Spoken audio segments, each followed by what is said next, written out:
Hello and welcome back दोस्तों, कैसे हैं आप लोग। आई होप कि आप सभी लोग बहुत ही बढ़िया होंगे और अच्छे से पढ़ाई कर रहे होंगे। दोस्तों पिछली वीडियो में जो है हमने पुंकेसर के बारे में देखा था। पुंकेसर को एकदम डिटेल में देखा था। पुंकेसर में हमने ये देखा था कि वहां पर नर युग्मक का निर्माण कैसे होता है। पुंकेसर ऐसे था ना, इसको हम यहाँ से काट दिए थे और इसमें क्या बना था, परागकण बना था। परागकण की संरचना को भी देख लिए थे, ठीक। और परागकण से नर युग्मक का निर्माण कैसे होता है, इन सभी को हमने देख लिया था, ठीक है, पिछली वीडियो में।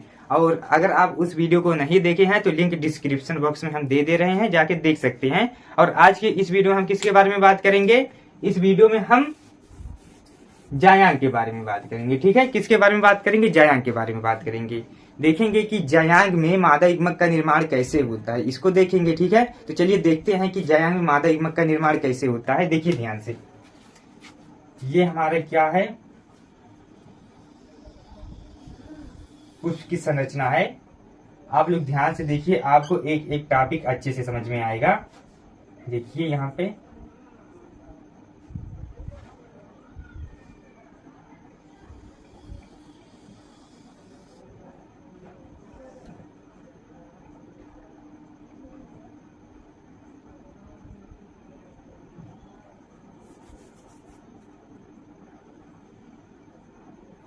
ठीक। और यहाँ पर सबसे ऊपरी भाग क्या कहलाता है, ये वाला। ये वाला हमारा क्या कहलाता था, बताइए सभी लोग। ये वाला हमारा कहलाता था, क्या कहलाता था, वर्तिकाग्र कहलाता था। ये वाला है वर्तिकाग्र, ठीक। वर्तिकाग्र। हम डिटेल किसके बारे में देखने जा रहे हैं, जायांग के बारे में देखने जा रहे हैं, ठीक है। किसके बारे में देखने जा रहे हैं, देखिए जायांग के बारे में।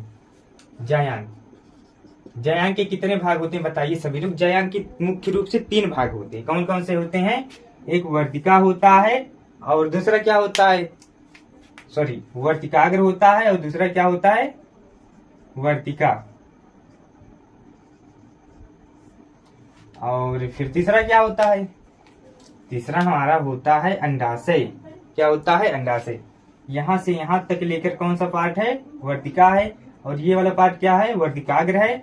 और यहां से लेकर के यहां तक इतना पार्ट क्या है, इतना पार्ट हमारा क्या है, क्या है बताइए, अंडाशय है। क्या है, अंडाशय। इतना पार्ट अंडाशय है, ठीक है। अब उसके बाद में इसके अंदर क्या पाया जाता है, अंडाशय के अंदर क्या पाया जाता है, बीजांड पाए जाते हैं। ढेर सारे बीजांड पाए जाते हैं, ठीक है। तो चलिए यहाँ पर एक बीजांड हम बनाते हैं।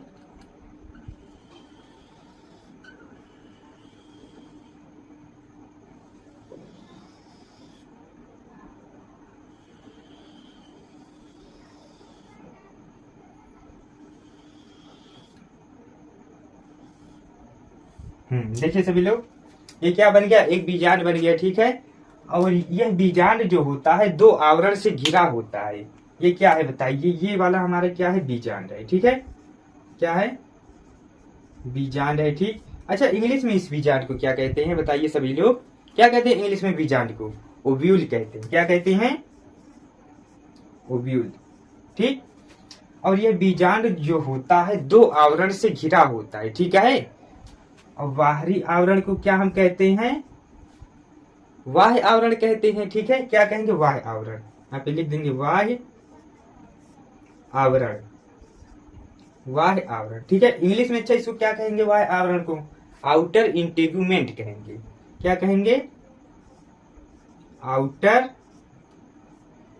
इंटेगुमेंट, आउटर इंटेगुमेंट, ठीक है, ये कह देंगे, ठीक। और उसके बाद में अंदर वाले आवरण को क्या कहेंगे, यह वाला आवरण। यह वाला आवरण क्या कहलाएगा बताइए सभी लोग। यह वाला आवरण हमारा है, क्या है, अंतः आवरण। क्या है, अंतः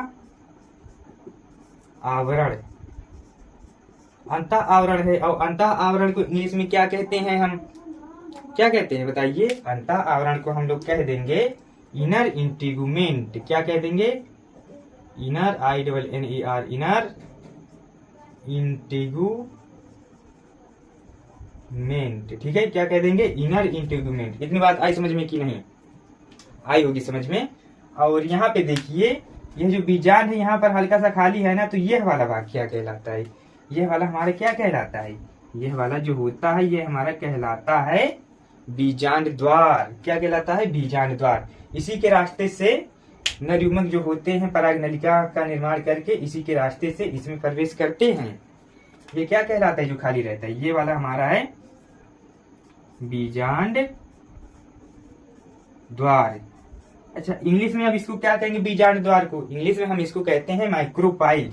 चलिए यहाँ पे लिख देते हैं माइक्रोपाइल। क्या कहते हैं इंग्लिश में हम बीजांड द्वार को? माइक्रोपाइल कहते हैं। ठीक, आई बात समझ में कि नहीं? आई होगी समझ में।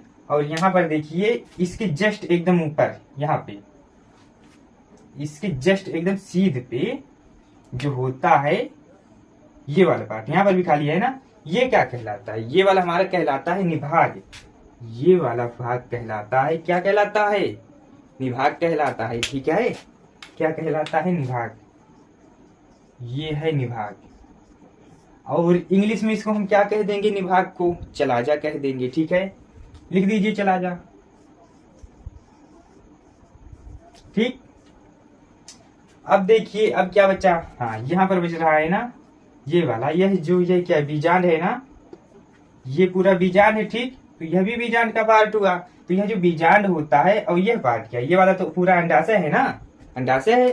तो यह बीजांड जो होता है जिस संरचना द्वारा अंडाशय से जुड़ा रहता है, इसी संरचना से तू अंडाशय से जुड़ा है, तो बीजांड जिस संरचना द्वारा अंडाशय से जुड़ा रहता है, ठीक है, वह क्या कहलाता है? वह हमारा कहलाता है बीजांड वृंत। क्या कहलाता है? बीजांड वृंत। बीजांड वृंत। और इंग्लिश में इसको हम क्या कह देंगे? बीजांड वृंत को क्या कह देंगे? फ्यूनिकल। क्या कहते हैं? फ्यूनिकल कहते हैं। तो लिख दीजिए यहाँ पे फ्यूनिकल। फ्यूनिकल। ठीक, इतनी बात आई समझ में कि नहीं? कुछ नहीं है, बस एकदम आसान है। आप एकदम ध्यान से देखते जाइए। बताइए जायांग के कितने भाग होते हैं? जायांग के 3 भाग होते हैं। कौन कौन से होते हैं? वर्तिकाग्र, वर्तिका और अंडाशय। ठीक है, और यहाँ पर अंडाशय के अंदर क्या पाया जाता है? बीजांड पाया जाता है। ठीक, और बीजांड जो होता है बीजांड 2 आवरण द्वारा घिरा रहता है। ठीक है, एक आवरण क्या कहलाता है? एक आवरण यानी कि बाहरी आवरण। बाहरी आवरण, हाँ बाहरी आवरण। एक आवरण कहलाता है बाहरी आवरण, और अंदर का आवरण क्या कहलाता है? अंतः आवरण। ठीक है, अंतः आवरण को इंग्लिश में क्या कहते हैं? इनर इंटरक्यूमेंट। और बाहरी आवरण को क्या कहते हैं? आउटर इंटरक्यूमेंट। ठीक है, और यहाँ पर देखिए यह जो बीजांड है यहाँ पर हल्का सा खाली है ना, तो यह पार्ट क्या कहलाता है? यह पार्ट हमारा कहलाता है बीजांड द्वार। इंग्लिश में कहते हैं माइक्रोपाइल। और इसके एकदम जस्ट सीध में एकदम ऊपर में जो होता है उसको हम क्या कहते हैं? निभाग कहते हैं। इंग्लिश में क्या कह देंगे? चलाजा कह देंगे। ठीक है, और यहाँ पर देखिए बीजांड जिस संरचना द्वारा अंडाशय से जुड़ा रहता है वह क्या कहलाता है? वह बीजांड वृंत कहलाता है। ठीक है, इतनी बात आई समझ में कि नहीं? आई होगी समझ में। अब यहाँ पर देखिए ये वाला भाग क्या कहलाता है? ये सबसे अंदर ये वाला हमारा कहलाता है भ्रूण कोश कहलाता है। क्या कहलाता है? भ्रूण कोश। भ्रूण कोश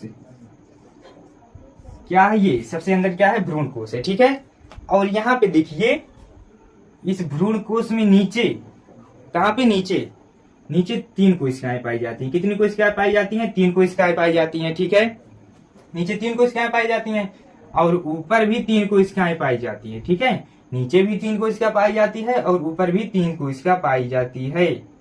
ठीक, और बीच में 1 कोशिका पाई जाती है। कितनी कोशिका पाई जाती है? 1 कोशिका पाई जाती है, ऐसे करके। ठीक है, तो यहाँ पर देखिए कितनी कोशिका है? 1 2 3, यहाँ पर भी 1 2 3, तो 3 3 कितना हुआ? 6 कोशिका हो गया ना। और बीच में इतना पूरा 1 कोशिका है। ठीक है, 1 कोशिका है, तो यहाँ पर कितनी कोशिकाएं हो गई? 3 3 6 7 कोशिका हो गई। ठीक है, 7 कोशिका हो गई कि नहीं? 7 कोशिका होगी। और लेकिन यहाँ पर देखिए इसको अगर केंद्रक माना जाए, 1 2, यहाँ पे 2 केंद्रक हुआ ना, 2 केंद्रक हुआ, और यहाँ पे 1 2 3, 2 3 5 3 8। तो इसीलिए कहा जाता है कि बीजांड जो होता है, बीजांड का भ्रूणकोश नहीं, भ्रूणकोश, बीजांड का भ्रूणकोश 8 केंद्रकीय तथा 7 कोशिकीय होता है। बीजांड के भ्रूणकोश की संरचना कैसे होती है? बहुत फेमस प्रश्न है। कैसे होती है बताइए? देखिए फिर से, बीजांड यही है ना, यही है बीजांड की भ्रूणकोश की संरचना। भ्रूणकोश ये है, बीजांड की भ्रूणकोश की संरचना कैसी होती है?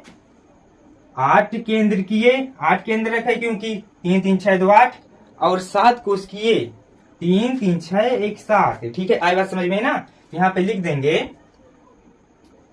7 केंद्रकीय, सॉरी 7 कोशिकीय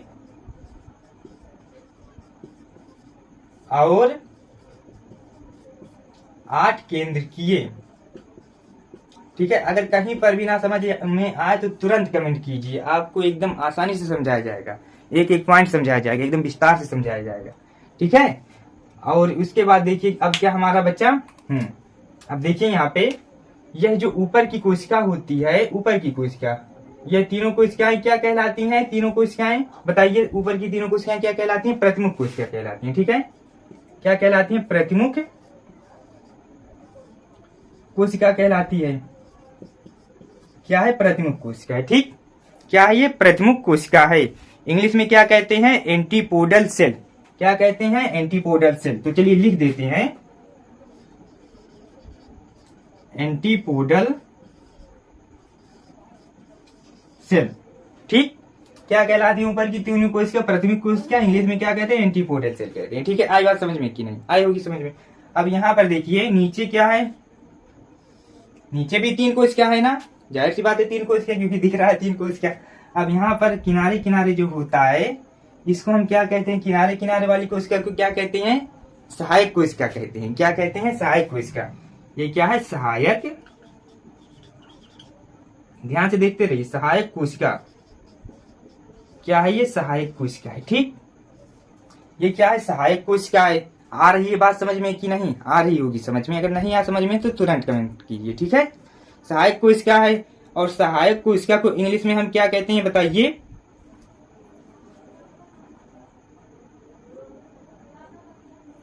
सिनर्जिड सेल कहते हैं। क्या कहते हैं सहायक कोशिका को इंग्लिश में? Synergid cell. Synergid cell. क्या कहते हैं सहायक कोशिका को इंग्लिश में? सिनर्जिड सेल कहते हैं। ठीक है, अब यहाँ पर देखिए एक कोशिका बीच में बच रही है ना, ये वाली, यह जो बीच में बच रही है इसको हम क्या कहते हैं? इसको हम लोग कहते हैं अंड कोशिका। क्या कहते हैं? अंड कोशिका। बीच में बच रही है ना एक कोशिका, क्या कहलाती है? अंड कोशिका। तो यहाँ पे चलिए इसको यहाँ पे हम लोग दिखाते हैं, क्या कहलाती है ये? अंड कोशिका। अंड कोशिका। और इंग्लिश में इसको क्या कहते हैं? अंड कोशिका को इंग्लिश में क्या कहते हैं हम लोग? एग सेल कहते हैं। क्या कहते हैं? Egg cell. और यही जो अंड कोशिका है यही हमारा क्या है? यही हमारा मादा युग्मक है। ठीक है, अंड कोशिका इंग्लिश में क्या देंगे? Egg cell. Egg cell. ठीक है, अंड कोशिका को इंग्लिश में हम लोग क्या कह देंगे? एग सेल कह देंगे। और यही जो अंड कोशिका है इसको हम इंग्लिश में क्या कहते हैं? मादा युग्मक कहते हैं। ठीक है, क्या है ये? कोष्टक में लिख दीजिए मादा युग्मक। मादा युग्मक। ठीक है, आ रही बात समझ में ना? ये जो बीच वाली कोशिका इसको क्या कहते हैं? अंड कोशिका। इंग्लिश में क्या कहेंगे? Egg cell. और यही अंड कोशिका क्या कहलाती है? मादा युग्मक कहलाती है। ठीक है, इतनी बात आई समझ में कि नहीं? आई होगी समझ में, और आप इसको नोट कर लीजिए। ठीक है, तो देखिए इतनी बात हम लोग समझ लिए हैं। ठीक है, किसको समझ लिए हैं? जायांग को एकदम डिटेल से समझ लिए हैं। ठीक है, अब इसके बाद जो अगला टॉपिक आएगा, क्या आएगा हमारा अगला टॉपिक? ये आएगा, क्या आएगा? अंड कोशिका। अंड कोशिका यानी कि एग सेल। एग सेल, मादा युग्मक। ठीक है, अब मादा युग्मक का निर्माण ऐसे डायरेक्ट थोड़ी हो जाएगा कि डायरेक्ट हो जाएगा, डायरेक्ट नहीं होगा ना। तो इसलिए अब हम आगे क्या देखेंगे कि यहाँ पर मादा युग्मक का निर्माण कैसे होता है, क्योंकि हम लोग ये देख चुके हैं कि नर युग्मक का निर्माण कैसे होता है। नर युग्मक का निर्माण कैसे होता है परागकण में, ये हम लोग देख चुके हैं। ठीक है, अब यहाँ पर देखेंगे कि मादा युग्मक का निर्माण कैसे होता है। तो हम लोग यहाँ पर देखेंगे कि मादा युग्मक का निर्माण कैसे होता है। जब इसको देख लेंगे तो इसके बाद हम लोग ये देखेंगे कि यह जो होता है नर युग्मक, यहाँ पर आएगा वर्तिकाग्र पर, फिर परागनलिका का निर्माण करेगा, फिर ऐसे आएगा बीजाणु द्वार के माध्यम से यहाँ पर चला आएगा, फिर यहाँ पर क्या हो जाएगा? निषेचन हो जाएगा, जिससे भ्रूण बनेगा, भ्रूण से बीज का निर्माण हो जाएगा। ठीक है, तो इसको हम आगे देखेंगे। तब तक आप लोग इतना तैयार करिए। तो चलिए आज की वीडियो में बस इतना ही रखते हैं। तब तक के लिए आप चाहे जहां पर भी हो, stay motivated, stay connected, keep growing, keep working.